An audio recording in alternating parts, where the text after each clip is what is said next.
Tunia hi nukom ba Romita Mangan hin phat sile ama YouTube channel a hin Amy te AC7 Amy te he ai lo ne ho jing na chi a ma he tunia ama thu se ho nyau kha khat in vet wa nyau kha khat bo hin le EPPS ham ti chu hin le do ki diwin ten hi ji chun gunchu ta ne no vet pi jing tu la tu ta na in support jing ho chunga ki pa thung khong sin tu mung tu ban long le nin support jing pe ding wen ki tem ve APL video chu nya khol ga hlau tin chi tele video chana ba ti video ban tele EPS ham ti chu ana sei ho ma ti wa moina akhoi maitei gi yumdong kaya ama yum mai thado iraga lanjena halakpagi moibu akhoi nungsi ga dori bara adagi micham parja kaishu khangjadaba micham parja kaya amagi ponsi tem singnagi bagi moibu akhoi nungsi ga dori bara nupi angang kaya gi ijat tem singnare raga miyot minai na tai chadana hatok pirakpa adui mathakta masathi ba phangandana leiriba hantak makta da jiri bamda angang nupi masado kaya rak no moina repta thopri gido sigomba mayam je una khangna moida khoina minung si tham gido ribraba noida da makoina minung si tham ko haibraba chuma mayam je una khangna minung si thambagi matam leitre hauze ko minung si thambagi matam leitre maitei di yamna phabane iyada sagadaba pose mingonda kothoga pijaba ngamba maitei ni changjarakpa midane ngakpi dana hanba maitei yaude ngakpi ba ngaktani adubu hiende henjalak taragadi san atebana wairadi saru phangi haiba male aduna maitei da hojikti mana paiba yadre kaishu khangjadaba micham praja punsi kaya matem singnagraba ibung ipa kaya amagi punsi khangu thakta mangraba Sura no maga mayum mai kai pal le raga le jaram ba ibung ipa kai amagi punsi ngasi di noina lan hawrokana lanbong da pusale raga hato pigraba adugumba mayam dagi thawai mayam da ngasi ima leba ki damakta ne na katho ga sakraga ai khoi re hori ba ai khoi na nungai ba khara khak pa magi damakta ngasi noi da khoi na minung se mu thamaki draba suktham tham ngammo noi da khoi na minung si di kai do ngoi da su thammo mai te na ngasi bok ta kana da su lan gi ba leite ko aduna ne akhoi hawrpa mi di lemna khak tharoi akhoi di pukchen chaw suk ngam ngam wai ka do akhoi di pukchen chaw go dei no minai da ka thab gi pukchen chaw dei no puna ha minai ma puna ma pu koki gi tiger na hangai yong man ba ma phan pha chong ga yam tholam dro adu gi du na nga hantak jiri bam da angang ma sa ma su yaw re ga mi yoi taruk hat pada ma na leader oi re ga hat ai rame adu hazi NI na case pan khat le ga ma hoji ko ti gare sisu mai teina ne hahen dori bra ha sisu mai teina ne hahen dori bra ba mai teina minung si khangda badagi NI da takpane kana ga mu hai birak dori bra ba nasa ge naram chat nasa ge tawri ba thabak thawong na tawrok pa ngak tani sidai sida minung si adu adagi darkar oide adu ga hoji uyok sing je saibol la na hoji mayam na khangna re uyok sing sida kuki ge na hoji BSF thamba yaroi adu tawba yaroi na tawre nupi angang mayam ama nemphuni thoi so e hare soi da sok tri koi khangde nemphuni thoi sok podo adu zu maitena ni haidori bra maitena ta hon mane haidori bra ba nasa ge naram chati phajadraga ha kangla ma mangdan na hawai khoi gi maite gi phi thongdaba kuki ge na tat tan hairi ba adu gi do na kai gi no khanga ba thaina da gi lai hang tak ta gi ipa ipu kaya mana khanga ba lai hang tak ta gi ningthau kaya gi khubam oi graba kangla da akhoi gi lai gi isor gi khubam len kaya lai ri ba mafam khubam len aseng ba je asidai sida ne AR kangu do adu du na ne mang thok pa mi hat mi pun chathaba khanga ba sahing sa ba gi sabung oina lei gi ba adu gi matam du da ne akhoi gi mafam di akhoi gi isor gi khubam aseng mani sidai sida amang asoi tok san ba yaroi mathong marong khang da ba noi le ba yaroi na tan ba adu da na ha bo yaute akhoi gu ma na ha bo yaute moina matam du da nupi oi bi kaya gi izat tem singlar ga hatok pi gi ba mayam do adugi thabak to yaroi noi nupi gi haksang yam pa magadi lo ro la ona ne akhoi gi ima event hallaman kaya do adugi du na ne akhoi gi lai guru gum la ba ima mayam do na ne le hori ba tungi mirot akhoi gi demakta khalle ra ga ne ima mayam do na ne adoi du da changjal la ga ne asam rai phan ga ne mukna ba asam rai phan do matam du da meitai nupi gi thauna lingje na ngam me ra ga phuk aga sakhi ba kangla gi lai pham len da gi khange ko aduga noina hojik tattana kanglagi noi ge duguma sajat li yaute ko gi maitei da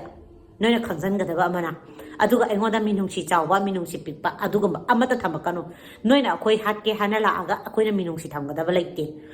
खंगबा नोयना मैतेगी युम कया ममई कया थागी अदु मई था थाना अखोइना नोयदा मिनुंगसी थमगिदरो Mitcham प्रजा कशु खंगजदब कया मगे पुंसी नोयना तेमसिनगी अदु खंगना खंगना अखोइना नोय नुंगसिगिदरो मिनुंगसी थम ख्वाइब्रो अदुदा हा लांजे कनाना होगे नोयना हान होरप नत्रो साइन चाब साजा नखु सेलो करम फिबम द लेगेना नोयदा हुइरोय ओइना थाजलंबा आइना मतम पुनमक्ता हाइको नोयदा हुइरोय ओइना थाजलंबा नोयजे हुइ ओइना सिजनबा खंगबा हुइरोय ओइना सिजनबा ब्रह्मारोमदा हात्पे याबा हातो अनग्रेदना हातो अंद्रो हुइरोय ओइना नोयजे कोइथा थाबा अदुगने हौजिति हुइ मयामजे खरा यारे हौजिति मथौबो लोइसलेएना हौजि अथोक अथोरगा नोय अनजन बिरेजे खंगबा हौजि नोय मिचंग चंगैब्रो आइरोगने हौजि नोय मिचंग चंगैब्राबा थोक अनथोर नोय अनजन बिरक्त्रो हुइजा अदुनी हुई हाइजी नहांगे हुई ओइना नोयजे कोइसे सिजनरंबा ग्यान ताइको सि खंगजलो आई ngasiगी दिसान तांग लोइसलगे हयें मथंग वीडियो फजन थेंगलासे रोमिता, मैं आपको ये पहले बताना चाहता हूँ, मणिपुर खाली मणिपुर में मणिपुर बोल सकता है। हाँ, बिहार में सबसे मेइतेई का ही सबसे पॉपुलर है। बिहार में सबसे पॉपुलर है हिंदी और इंग्लिश का है। मैं तुझे रिप्लाई नहीं दूंगा, तू लड़की है, लड़की से मैं जबान नहीं लड़ाता हूँ और रिप्लाई भी नहीं मारूंगा। खाली जो तूने यहाँ पर बताया मैं वो ही बताना चाहता, क्योंकि मणिपुरी भाषा तो मैं कभी भी नहीं बोलूँगा, क्योंकि तुम लोग हमारे दुश्मन हो गए। दुश्मन लोगों का हम मदर टंग हम यूज़ नहीं करेगा, इसलिए मैं हमारी भाषा से वो बोलता हूँ। लाया रोमिता मंगन है सही ना है ना नहन गाले तोल ना पंदो विन जबाल खांगदोंग इजात मी इजात हम खदोंग चपंग इजात हम खदोंग इफ्याम आई खानो ना सुसेबिन ते अकेरेल ना सुसेबिन जो नुमे चपंग ना रेपुन जिरबा मा चपंग नु जोंचु थालिन ना दोयुन इजात वे ना रेप मोहम्मती ना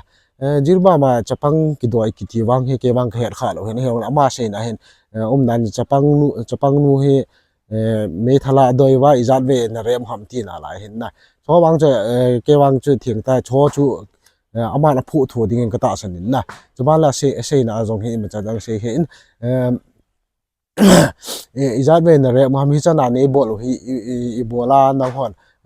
नहो चुंगा हे के होन लुंगसित ना कने ना लाई दि हम ना ती ना ला हे ना